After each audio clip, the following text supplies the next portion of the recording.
After a month dominated by the Qatar crisis, the region returned to business as usual this week, or at least business as usual by Middle East standards.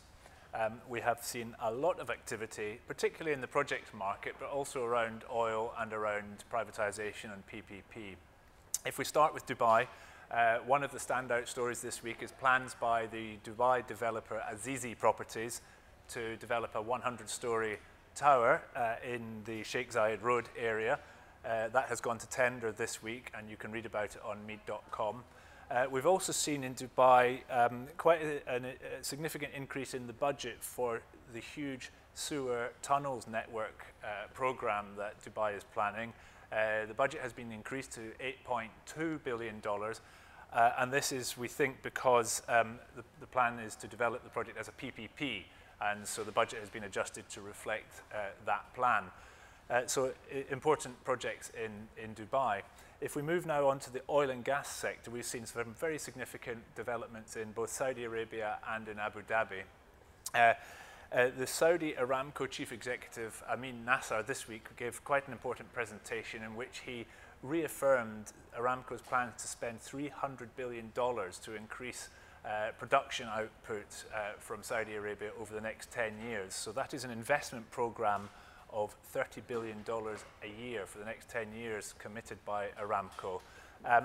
But we also heard Nasser talk about Aramco's focus areas, particularly to develop crude oil into petrochemicals and to develop wind and solar and other renewables projects from Saudi Aramco.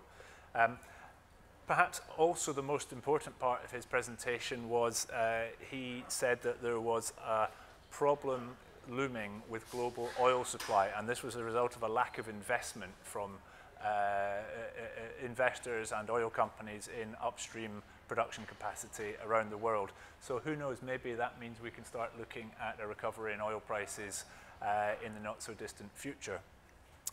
Moving to Abu Dhabi, we've seen ADNOC, the Abu Dhabi national oil company, this week unveil plans for its own privatisation and flotation of its companies and partnership elements of its partnership arrangements with the international oil companies.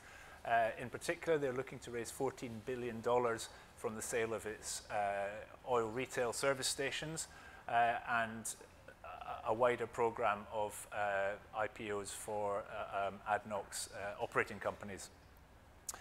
In the infrastructure side, Saudi Arabia's Public Transport Authority has announced plans for some rail, passenger and freight PPPs, in particular the opportunity for private sector developers to operate train services on the North-South Minerals Railway, on the Riyadh-Daman passenger line, and operate a dry port in Riyadh. So the Saudi privatisation program takes another step forward this week.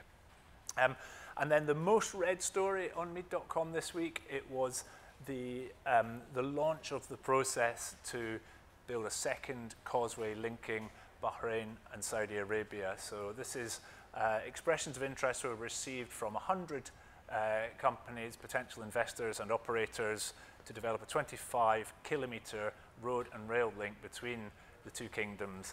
And the project's at an early stage, lots of questions, and MEED has been tracking it and will continue to track it all the way. I'd like to thank you for watching these videos that we produce. If there is anything you would like us to cover or to explain, please send in your comments using the fields below and we'll be able to have a look at those. Thank you.